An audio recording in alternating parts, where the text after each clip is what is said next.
Assalamualaikum warahmatullahi wabarakatuh. Bagaimana kabarnya hari ini abang kakak? Semoga kamu dalam keadaan sehat dan semoga kamu juga masih semangat untuk mengikuti pembelajaran kita hari ini.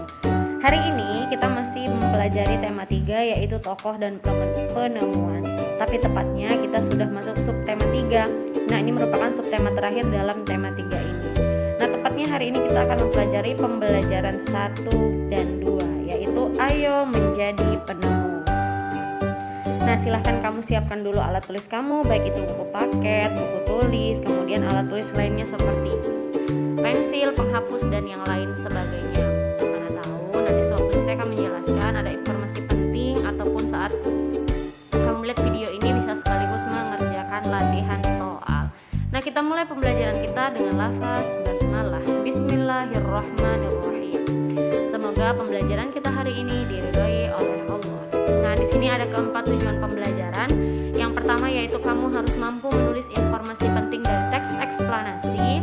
Kemudian yang kedua mengidentifikasi perubahan sosial budaya dalam kehidupan masyarakat.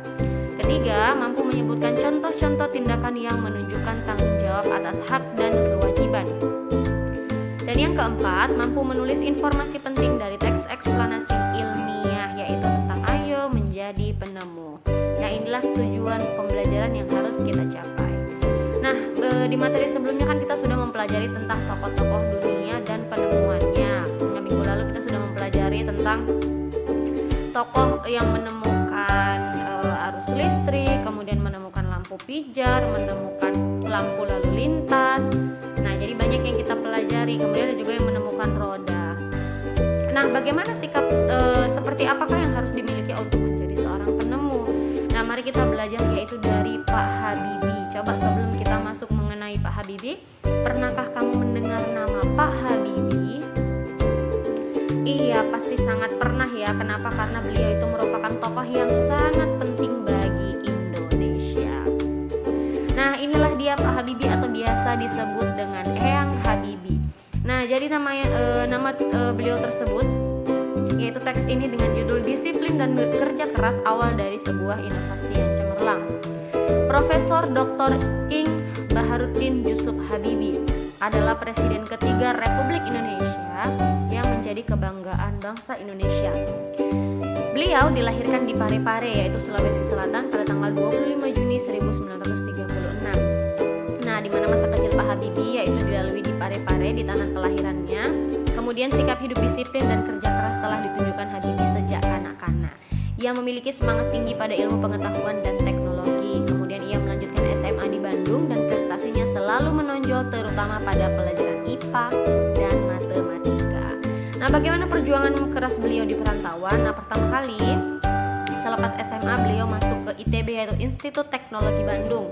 Kemudian mendapatkan beasiswa untuk melanjutkan kuliah di Jerman yaitu pada jurusan konstruksi pesawat terbang. Ia bertekad bulat untuk bekerja keras dan harus sukses.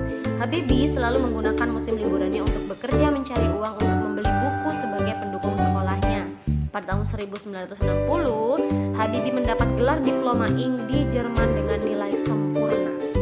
Ia bekerja di industri kereta api Jerman dan berhasil menemukan cara untuk membuat 1000 wagon kereta api berkekuatan tinggi. Di pagi buta, Habibie harus berjalan kaki cepat ke tempat kerja yang jauh untuk menghemat kebutuhan hidup. Kemudian pulang pada malam hari dan belajar untuk kuliahnya. Di mana pada tahun 1965, Habibie mendapat gelar doktor insinyur dengan nilai sangat sempurna. Nah, Masya Allah sekali ya kisah Pak Habibie ini. Jadi berawal dari disiplin dan kerja keras, beliau bisa meraih semua impiannya. Bahkan beliau itu sangat-sangat dihormati juga di negara Jerman sana. Nah, beliau ini sudah meninggal kalau misalkan tidak salah itu pada tahun 2019. Iya, jadi kalau kamu pernah menonton Habibie Ainun, nah itu merupakan kisah Pak Habibie dengan istrinya yaitu Bu Ainun. Jadi banyak sekali kisah tentang beliau yang difilmkan, kemudian dibukukan, kemudian diceritakan kembali untuk menjadi sebuah sejarah yang sangat-sangat memotivasi kita. Nah, kemudian di sini katanya adalah buah dari hasil kerja keras. Nah, ini merupakan gambar dari atau foto dari Pak Habibie semasa muda. Nah, kemudian Pak Habibie itu bekerja di industri pesawat terbang Jerman. Nah, karena sikap disiplin dan kerja kerasnya lah, karirnya terus naik hingga dipercaya menjadi Vice President sekaligus Direktur dan Penasihat Senior bidang teknologi. Beliau itu merupakan satu-satunya orang Asia yang berhasil menduduki jabatan bergengsi di perusahaan pesawat terbang Jerman. Jadi beliau itu satu-satunya ya, bukan salah satu, tapi satu-satunya orang Asia, yaitu lagi terutama orang Indonesia yang menduduki jabatan bergengsi di Jerman sana. Nah, ada hal lagi yang sangat membuat beliau itu sangat-sangat membanggakan, yaitu kecintaan beliau terhadap tanah air. Kenapa?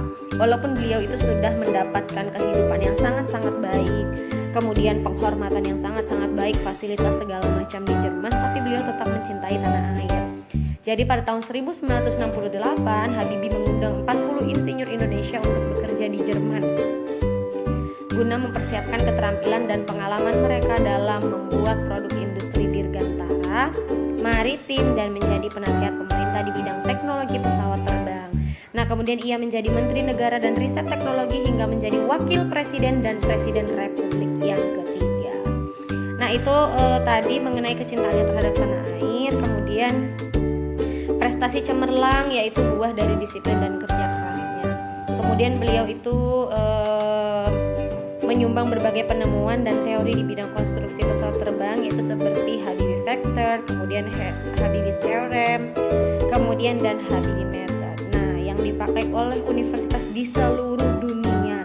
Kemudian ia mendapati julukan yaitu Mr. Crack karena menemukan rumus untuk menghitung cacat pesawat terbang. Jadi beliau itu banyak sekali menerima penghargaan, yaitu seperti di Jerman, Inggris, Swedia, Prancis, Amerika Serikat, serta menerima. Nah, ini sepertinya terpotong ya. Itu tadi intinya membahas mengenai prestasi Bapak Habibie, apa-apa saja yang beliau dapatkan. Nah, di sini kan seperti dalam Quran surah At-Taubah, di mana dikatakan bahwa bekerjalah kamu, maka Allah dan Rasul-Nya itu serta orang-orang mukmin akan melihat pekerjaanmu, dan itu akan dikembalikan kepada Allah yang mengetahui akan yang gaib dan yang nyata, lalu diberitakannya kepadamu apa yang telah kamu kerjakan.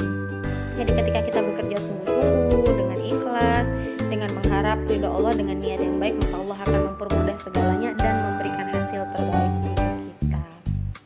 Nah, di sini Bapak Habibie yaitu sebagai Bapak Teknologi Indonesia. Nah, berlanjut pada tahun 1976, Habibie mendirikan industri pesawat terbang pertama di kawasan Asia Tenggara, yaitu PT Nurtonio dan industri strategis lainnya. Kemudian industri binaannya juga berhasil memproduksi pesawat terbang, helikopter, senjata, amunisi, kapal, tank, panzer, water cannon, kendaraan RPPM, kemudian kendaraan tempur, dan banyak lainnya. Bahkan di tingkat dunia, Pak Habibie terlibat dalam proyek desain dan konstruksi pesawat terbang seperti Fokker, kemudian pesawat angkut militer, jet eksekutif Airbus, kemudian pesawat angkut dengan teknologi mendarat dan lepas landas secara vertikal.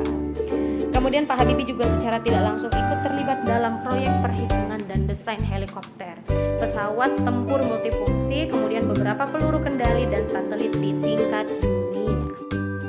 Nah, itu tadilah mengenai Pak Habibie dengan penemuan yang telah memberikan manfaat yang cukup besar terhadap dunia transportasi, khususnya pada transportasi udara. Nah, bagaimana sih pengaruh alat transportasi terhadap kehidupan ekonomi masyarakat Indonesia? Nah, di sini contohnya, yaitu dikatakan dengan proses distribusi pulpen. Nah, silakan kamu baca teksnya, silakan kamu poskan, nanti akan kita bahas selanjutnya. Silahkan dibaca dari sekarang. Bagaimana? Sudah selesai? Nah, intinya dalam teks ini menceritakan bahwa peran transportasi itu sangat penting dalam proses distribusi. Jadi pembuat atau produsen atau produksi pulpen tidak perlu repot-repot mengantar dengan sendirinya, karena ada yang namanya proses distribusi, ada yang namanya kurir ya. Nah, biasanya digunakan itu banyak sekali merek-merek pulpen. Di sini kan tadi yang diceritakan ada merek Pilot. Nah, itu diproduksi di Cikarang, Bekasi, Jawa Barat. Jadi setelah diproduksi kemudian dibawa ke agen, kemudian di pasar induk atau agen, kemudian dijual ke pedagang eceran, kemudian dari pedagang eceran dijual ke sekolah-sekolah misalnya. Nah, ini mengenai radio. Nah, pasti kamu pernah mendengar radio bukan? Nah, Mari kita cari tahu bagaimana radio ditemukan dengan membaca kisah berikut, yaitu Guglielmo Marconi, sang penemu radio. Jadi beliau lahir di Bologna, yaitu Italia, pada tanggal 25 April 1874. Kemudian di sini juga dikatakan sejak kecil dia itu memiliki minat pada bidang fisika dan elektro, di mana tahun 1895 ia mulai penelitiannya sampai dia menemukan telegraf tanpa kabel, yaitu pada tahun 1897 Marconi mempresentasikan hasil semuanya. Jadi alat komunikasi dengan menggunakan sinyal tanpa kabel yang mampu menjangkau jarak 19,3 km. Nah, itulah radio yang hingga saat ini dirasakan manfaatnya oleh kita. Kemudian dilanjut lagi pada tahun 1901 beliau membuktikan bahwa gelombang tanpa kabel tidak akan terganggu oleh lekukan bumi. Kemudian radio pertama yaitu sejauh 3.380 km sampai menyeberangi Samudra Atlantik. Kemudian penelitiannya terus berkembang, bahkan atas jasanya yang sangat bermanfaat bagi ilmu pengetahuan. Jadi pada zaman dahulu sebelum adanya televisi, orang-orang itu menemukan informasi, kemudian bisa menghibur diri dengan lagu, kemudian berita itu biasanya dari radio. Jadi Guglielmo Marconi merupakan salah satu ilmuwan yang menemukan radio yang sangat bermanfaat. Nah, kemudian banyak kan manfaatnya radio. Nah, kemudian dari manfaat radio itu tadi ternyata ada berhubungan dengan hak dan kewajiban. Di sini ada teks mengenai Lani. Nah, memang Lani berhak mendengarkan radio, lagu dari radio, tapi dia tidak memikirkan, tapi harusnya dia memikirkan orang di sekitarnya. Itu hak dia. Atau misalnya kita berhak untuk menonton televisi, tapi kewajiban kita terhadap hal itu adalah kita juga harus melihat apakah sekitar kita itu nyaman atau tidak. Kemudian untuk bagi orang lain kan juga berhak mendapatkan kehidupan yang aman dan nyaman. Nah, jadi seperti misalnya di sini ceritanya kan adiknya sedang belajar, ya harusnya si Lani itu tidak perlu memutar radionya secara keras-keras karena bisa mengganggu ketentraman atau hak orang lain. Begitu juga banyak contoh hak dan kewajiban yang harus kita laksanakan dengan seimbang dalam kehidupan sehari-hari. Nah, perhatikan di sini ada gambar yang pertama. Apakah menggunakan haknya dengan tanggung jawab? Belum, karena mereka belum cukup umur dan belum memiliki hak untuk berkendara. Apakah melaksanakan kewajibannya? Juga belum. Kenapa? Tidak menaati peraturan, tidak menggunakan helm, dan pastinya belum memiliki SIM. Kemudian yang kedua, apakah sudah menggunakan haknya dengan tanggung jawab? Belum juga, karena ia ingin mendapatkan nilai tinggi tapi dengan cara yang salah, yaitu mencontek. Bagaimana pelaksanaan kewajibannya? Juga belum, karena dia tidak mau belajar sebelum menghadapi tes atau ujian. Nah, masih ingat mengenai teks eksplanasi kan? Teks eksplanasi itu merupakan teks yang berisi cerita tentang kisah atau penjelasan mengenai ilmiah, seperti misalnya kayak penemuan, kemudian ilmu pengetahuan alam dan lain sebagainya. Nah, di sini ada pensil si kecil yang amat penting. Nah, perhatikan di situ kata yang bercetak miring pada kata tersebut. Kemudian kata-kata yang bercetak miring tersebut merupakan kan kosakata non baku. Ingat kan, kalau non baku berarti dia tidak sesuai dengan kaidah bahasa Indonesia atau EYD, ejaan yang disempurnakan. Coba kamu nemukan nggak mana itu? Ada gimana sih manusia bikin, kemudian apa lagi tuh? Modern, kemudian ada zaman, kemudian ada dipakai, kemudian ada dibikin, hancurkan, kemudian mengembangkan. Nah, terakhir itu ada waktu lagi belajar. Nah, jadi penulisannya itu tidak sesuai dengan pedoman umum ejaan bahasa Indonesia. Sebaliknya, kosakata non baku itu tidak sesuai. Kalau non baku berarti kalau dia baku berarti sesuai. Nah, kosakata baku itu wajib digunakan dalam tulisan atau percakapan pada acara-acara formal. Nah, kalau dalam kehidupan sehari-hari kita boleh menggunakan kata-kata non baku. Tidak perlu misalnya kamu ngobrol dengan teman kamu sedang apa teman? Nah, biasakan kita kamu ngapain? Nah, itu masih bisa. Tapi kalau dalam obrolan yang formal itu tidak boleh ya, abang kakak. Oke, nah di sini tugasnya silakan ada 6. Sudah ada yang pertama, tadi kan kamu lihat ya, ada gimana sih, itu non bakunya, kemudian kosakata bakunya ya bagaimana, artinya apa? Kata tanya untuk cara mengerjakannya, buka buku paket kamu halaman 3, halaman 106. Cari kosakata non baku yang bercetak miring di 5 kata pada teks yang tadi kita baca mengenai pensil. Kemudian buat tabel di buku tulis kamu, kemudian siapkan kamus bahasa Indonesia atau kalau tidak ada bisa cari di internet atau di Google.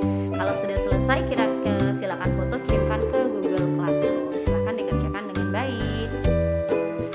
Oke, itulah materi pembelajaran hari ini. Jadi hari ini kita tidak ada Zoom ya Abang Kakak. Insya Allah kalau ada waktu dan sehat, insya Allah besok kita adakan Zoom di materi matematika.